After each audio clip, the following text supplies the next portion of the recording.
Hello sewing bees, just going to recap what we did on Tuesday with our hanging organiser. We did our quilting, so if you remember we started off making a sandwich with our lining and then our foam in between and our main fabric on the top. And it doesn't really matter whether you quilt from the top or from the back. In fact, in this case it's probably easier to do it from the back because you can see a little bit better.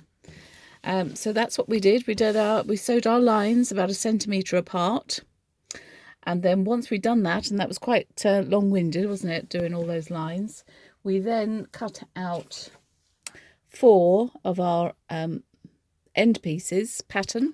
Okay, this was the pattern piece. We quilted it and cut it in half, if you remember.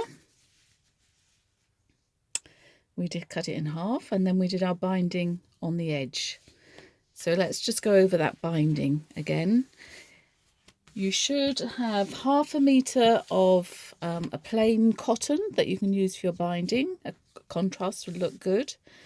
And these were cut at 5 centimetres wide on the bias. And we're going to add that to the wrong side of our pieces here. Mine's a little bit longer than needed.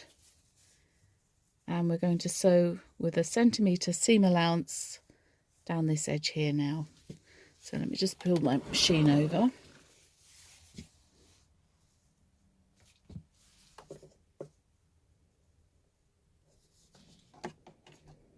And in my case, it's near enough a foot width.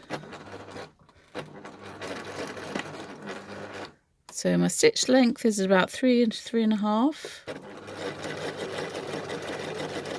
Not too small and not too big.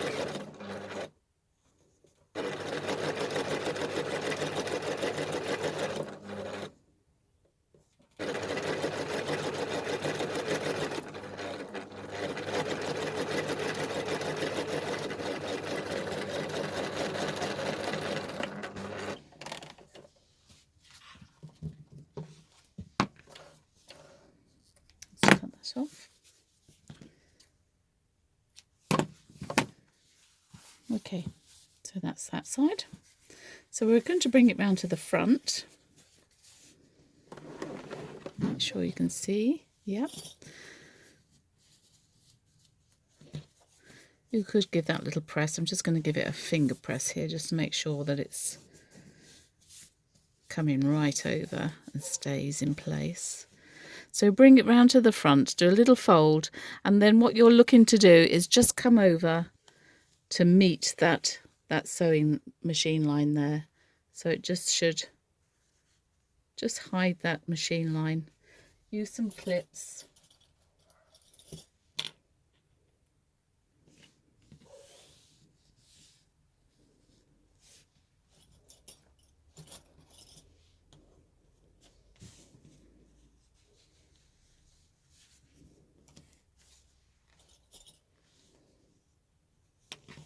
And machine it very close to the edge like we have in this first one, which I did at the group. So you can see I've just machined right on the very edge there. Okay. Next, what we're going to do is grab your piece of vinyl. We're going to sew our Velcro on, and I thought it would be a good idea to have some sort of template. We want to get it in the middle. And I thought, right, okay, the actual vinyl is cut at A4 size.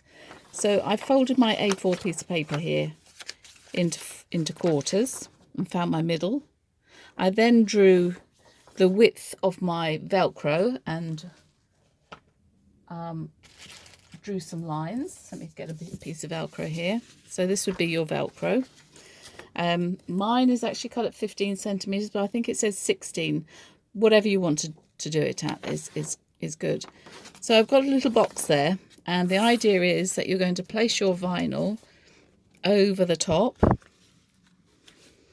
and you'll be able to see exactly where to line up your little piece of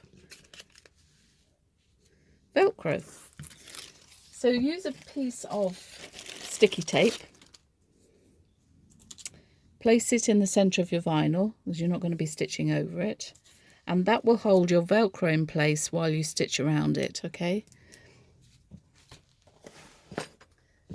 So it's going to look like that. So once we've got our two sides on, Velcro in the middle, then we can go ahead and start adding the binding to this top edge. Okay, so we're going to do that both sides. You're going to put your binding on this side and the other side.